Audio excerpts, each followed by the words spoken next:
stagnated. They're at a place of limitation, so it's not good to get caught up in the crowd. Don't always follow the majority because you think the majority is right because they voted on something.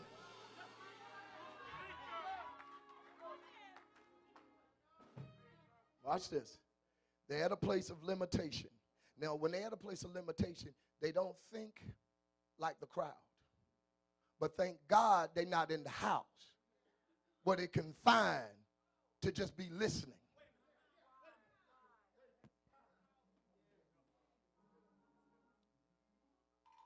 Because Jesus cannot truly manifest his power until somebody brings a greater problem. That's why he's allowing your situation to escalate. Because if he fixes it like he's always fixed it for you, nothing greater will cause you to grow. I'm trying to move, but there's a spirit that's trying to cap what God wants to do here. But I want you to know there is no limit. That's why I asked in the beginning, is there anybody that specializes for the criteria of being a faith donor? Because usually the majority don't jump to somebody make something emotional leap. I'm looking for somebody that in the midst of deadness, dryness, in the midst of people looking around trying to figure out where we're going, where we going to take this, you understand you are a faith donor, and you understand before it happened, it's going to happen anyway. I need you to make... Be seated. When you're accustomed to the familiar, you often do the familiar in the time of the trouble. It's only people that hear a sound that understand as watchmen. I hear God's about to do something. And I'm not waiting for everybody else to get it. I got it right now. I'm not waiting for somebody else to say, I see the manifestation. I'm hearing it in the spirit realm, and I know it's going to manifest in the natural realm. It's got to happen. You see, hear me real good. The limitation is the crowd is stagnated. They in line. But they do not allow what's not going anywhere, who's not going anywhere, to dictate where they're going. This message ain't for everybody. It's just for people that you understand. I refuse to stay here. I've been in this storm too long. I refuse for you to dictate to me about my outcome. I refuse for you to tell me what I can't do, why I can't do it, and I shouldn't do it. The devil is a lie. I'm coming up out of this with or without you, because this day I'm going to...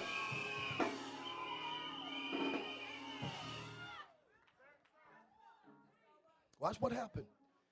These 4 men do 4 things as faith donors with supernatural faith that you cannot read a manual book to get the instruction.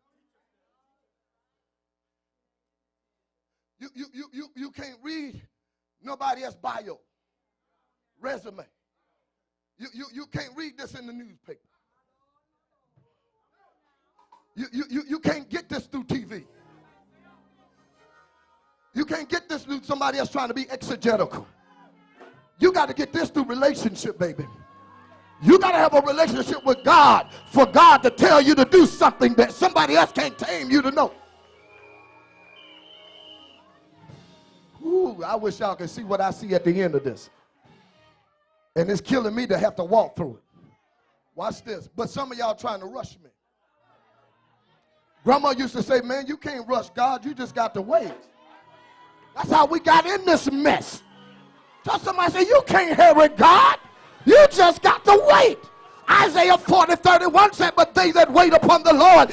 See, your problem is you trying to rush God because you want to feel good. See, I don't want to feel good. I need to know that when I come out of this, that the same thing I just come out of, it don't happen no more. But if I rush out of this on the feeling, I have a feeling that I'll be back.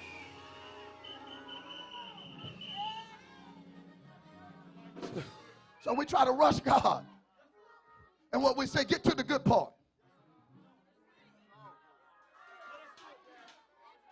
Get to where I want you to be.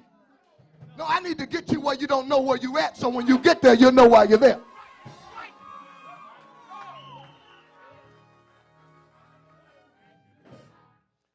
I got a feeling got us in trouble. Because when you feel it, 9 out of 10, everybody around you felt it. But I need to feel it when nobody else feel it. I need to understand it when nobody else understands it. I need to know when nobody else knows. I need to believe when nobody else believes. That when it catch up with them, I'm already on the roof. I'm almost there. Write this down for y'all that's trying to rush God. 4 things. Write this first thing down with faith. They did with their faith. The first thing they did with their faith was step out. They had to step out. They was in line. So the first thing they had to do with faith is break protocol. They had to break routine. They had to break stagnation. They had to break limitation. Some of y'all waiting on something or someone or for something that's not planning on moving. So that means you're going to be there as long as they're there. So if they never decide to move, you're still going to be there with them. And if you're paralyzed, you ain't going to never get the help you think you're going to get because the people that you sitting there waiting behind ain't planning on moving.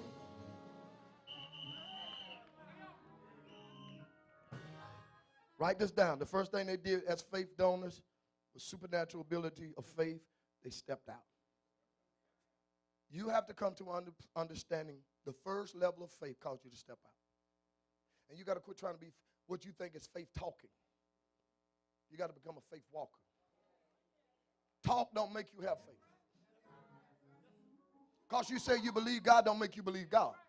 What makes you believe God is when you hear God and you do what Peter did. See, Peter is on the boat with 11 of the other disciples. And they are on an assignment for Christ, the Lord, our Savior, the Messiah. But it took the storm to break the cycle. It took the storm to break the limitation. Because they knew from experience Jesus could take through and take care of them in a storm. But they had not yet discovered at this level of faith that he can do more than keep you in the storm. He can help you walk through a storm. I wish I had some help right now. And some of you are going through a storm and you waiting on him to stop the storm. You waiting on him to get you to safety. But I'm here to declare to you, the storm can stop quicker if you learn how to step up and step out.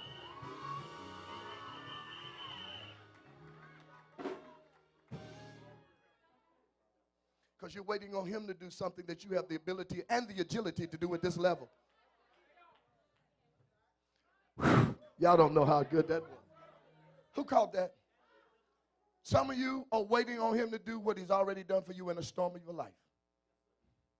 Because your faith haven't went to this new place. And I'll talk about it. The first thing Peter does, he said, if this is you, speak the word and I'll respond. No longer do I need you to speak the word and you to respond. You speak the word and I'll step out. Many of you, God is speaking to you, but you're waiting for God to manifest it for you.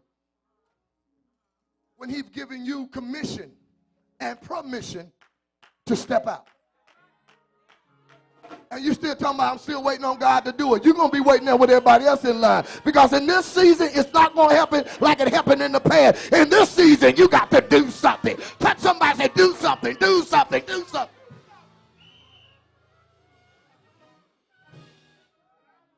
Peter steps out on what? But he steps out on what? On water. He steps out on a place that broke limitation. Because no longer the water that now, by the law of gravity, that should have pulled him under, can do it when you're standing on something stronger than nature.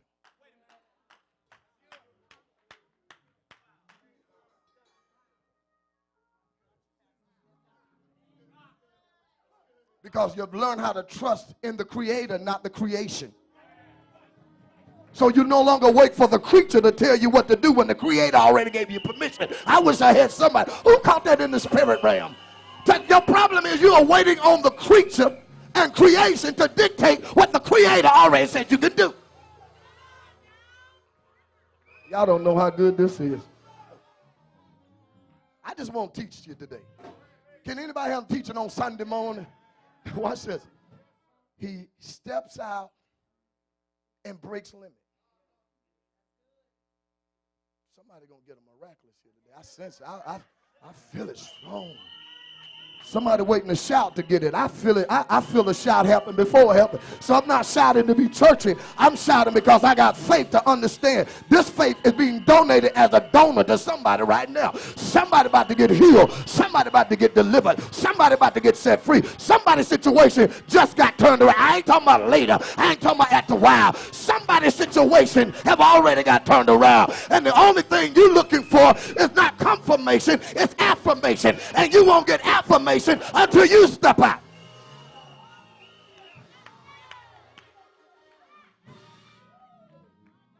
Who understand what I just said? You don't need in this season, you don't need no more confirmation. It's time for you to show up.